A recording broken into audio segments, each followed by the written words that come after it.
Cryptographic systems को हम 3 dimensions के अंदर देखते हैं, जो तीनों के हैं आपस में इंडिपेंडेंट हैं। All encryption algorithms are based on 2 general principles. ये 2 प्रिंसिपल्स के ऊपर जितने भी इंस्क्रिप्शन एल्गोरिदम्स हैं वो बेस करते हैं।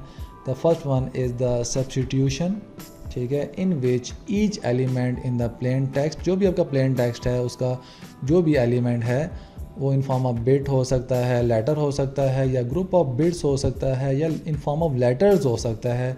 आप उनको क्या करते हैं, मैप करते हैं इनटू एन अदर एलिमेंट, ठीक है। अगर बिट है तो किसी और बिट के साथ उसको मैप कर देंगे, अगर आपका कोई लेटर है तो किसी और लेटर के साथ मैप कर देंगे। इसको आप क्या कहते हैं, सब्स्टिट्यूशन, ठीक है। फॉर एग्जांपल अगर मैं कहता हूँ कि मेरा लेटर ए है, मैं उसको मैप कर देता हूँ डी के साथ, ठीक है, फॉर एग्जांपल, तो ये मेरे पास क्या है, सब्स्टिट्यूशन है, ठीक है।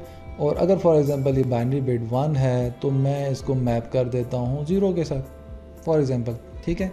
And transposition in which elements in the plain text are rearrange. तो दूसरा आपके पास कौन सा है, वो ट्रांसपोजिशन है। इसमें क्या करते हैं, आप एलिमेंट्स को जो कि प्लेन टेक्स्ट के हैं उसको आप रीअरेंज कर देते हैं, मतलब कि उसकी पोजीशंस को आप आगे या पीछे की तरफ मूव कर देते हैं। The fundamental requirement is that no information be lost. लेकिन फंडामेंटल रिक्वायरमेंट क्या है कि आपकी इन्फॉर्मेशन को लॉस्ट नहीं होना चाहिए। दूसरा ये कि जितने भी आप ऑपरेशन परफॉर्म कर रहे हैं वो रिवर्सिबल होना चाहिए, ठीक है। अगर वो रिवर्सिबल होगा तो आपका जो भी मैसेज है वो रिकवर हो जाएगा।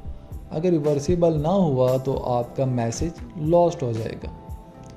अब सेकंड नंबर पे बात करते हैं, both sender and receiver use the same की, ठीक है। अब सिमेट्रिक क्रिप्टोग्राफी के अंदर क्या होता है कि सेंडर और रिसीवर सेम की को यूज़ कर रहे हैं, then the system is refer to has symmetric.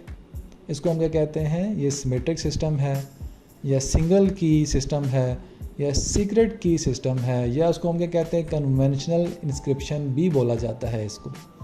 If the sender and receiver use different keys, ठीक है, अगर सेंडर और रिसीवर डिफरेंट कीज़ का यूज़ कर रहे हैं तो उसको हम क्या कहते हैं, the system is refer to has asymmetric, 2 की और पब्लिक की इंस्क्रिप्शन। तो उसको हम क्या कहते हैं, एसिमेट्रिक कहते हैं, 2 की कहते हैं, या पब्लिक की इंस्क्रिप्शन कहते हैं, ठीक है।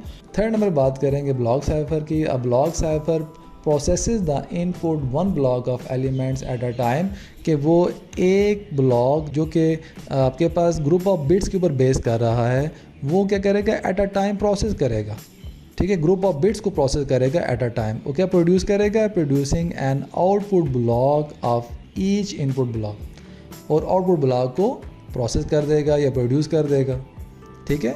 अ स्ट्रीम साइफर, जबकि दूसरी साइड पे क्या होगा, आपके पास स्ट्रीम साइफर क्या करता है, वो प्रोसेसेस करता है इनपुट एलिमेंट्स कंटिन्यूसली। वो 1 बाय 1 एलिमेंट लेता है और 1 बाय 1 एलिमेंट का आउटपुट जनरेट करता जाता है, ठीक है। तो 2 तरह के आपके पास स्कीम्स हैं, एक ब्लॉक साइफर है कि जो कि ग्रुप ऑफ बिट्स पे काम करती है, और दूसरा आपके पास है स्ट्रीम साइफर जो कि 1 बाय 1 एलिमेंट के ऊपर बेस करती है।